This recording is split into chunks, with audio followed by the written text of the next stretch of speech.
Assalamualaikum guys. Kan, nama tak buat short macam ni kan. Maaf lah nampak aku macam ni. Mampu lah. Okay, aku dah mana sikit rambut dah.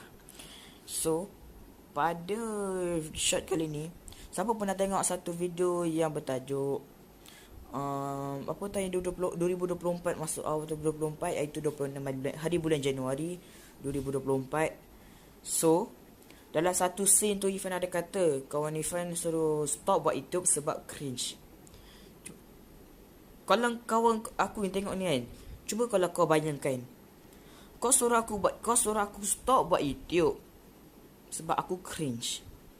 Kalau dah tahu aku cringe buat YouTube kan, kalau dah tahu kau tu cringe, kalau tahu aku ni cringe buat YouTube, buat apa tengok?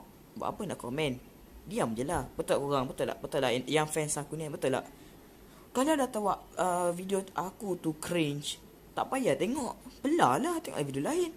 Ini pasal cringe, kau nak message aku, WhatsApp aku sebab suruh break kat sekolah, cakap nak break, break apa buat YouTube, stop buat YouTube. Apa benda kau ni? Aku dah katakan hari tu, minat. Kalau ada satu benda yang kita minat, kita buat. Contoh, kau minat badminton, tapi kau main bola sepak, kau macam tak kena. Cuba kau fikir balik elok-elok. Cuba kau fikir elok-elok. Kau suruh aku stop buat YouTube sebab aku cringe. Kalau dah tahu aku tu cringe, kalau aku cringe, asal kau tengok? Tak payah tengok bro. Kau pergi tengok video kawan-kawan aku, Irfan Dini, Is God semua tu kan. Kau tengoklah video dia. Tak tengok video aku kalau aku cringe. Betul tak? Benda senang, benda simple. Asal cringe, asal nak aku suruh buat YouTube. Betul tak? Betul tak? Kan macam tak boleh fikir tu. Tak macam masuk batu gitu. Lepas tu nak marah aku sebab aku tak nak stop buat YouTube. Apa benda bro? Apa benda?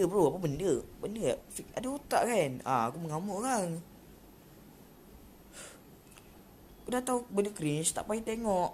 Pergi tengok video lain. Umpama kalau engkau kata kan, engkau minat badminton tapi engkau main bola sepak, engkau tendang bola, kau tak pandai main bola tapi kau pandai main badminton.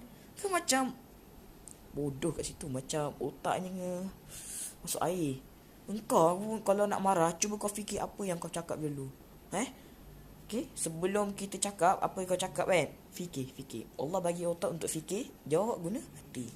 Jangan jawab guna seras du mate. Kalau tanya sekali lagi, kalau dapat macam tu sekali lagi, aku tendang pakai kaki. Kita kalau dah tahu benda tu kan, dah tahu benda tu minat, macam aku cakap tadi, kalau kita benda tu minat, kita buat. Betul tak? Benda boleh pakai otak, dia pakai lutut. Apa benda lah.